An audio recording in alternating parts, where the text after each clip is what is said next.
मित्रांनो, पंडित दीनदयाळ उपाध्याय योजना अर्थात स्वयं योजनेच्या संदर्भातील एक महत्त्वाचा असा अपडेट आहे। मित्रांनो, स्वयं योजनेअंतर्गत अर्ज करण्यासाठी महाडीबीटी पोर्टल सुरू करण्यात आलेलं आहे। मित्रांनो, राज्यातील अनुसूचित जमातीतील विद्यार्थ्यांना हॉस्टेलची सुविधा उपलब्ध न झाल्यास त्या विद्यार्थ्यांना निर्वाह भोजन असा वार्षिक 60,000 रुपयापर्यंतचा भत्ता या पंडित दीनदयाळ उपाध्याय योजनेच्या अंतर्गत दिला जातो। आणि मित्रांनो, याच योजनेअंतर्गत 15 मे 2023 रोजी विद्यार्थ्यांची वयोमर्यादा ही 28 वर्षावरून 30 वर्ष करण्यात आलेली आहे।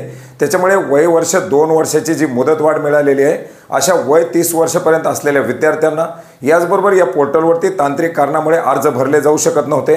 त्याच्यामुळे नवीन अर्ज करू न शकलेल्या विद्यार्थ्यांना आता महाडीबीटी पोर्टलवरती महाडीबीटी स्कॉलरशिपच्या पोर्टलवरती नवीन अर्ज करता येणार आहेत। आपण जर या प्रवर्गातील असाल, अद्याप जर आपण अर्ज केलेला नसेल तर या योजनेसाठी अर्ज करून वार्षिक 60,000 रुपयापर्यंतचा निर्वाह भोजन भत्ता मिळवू शकता।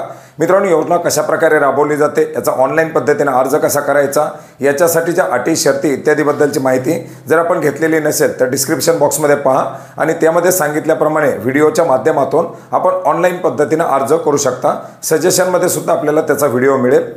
धन्यवाद।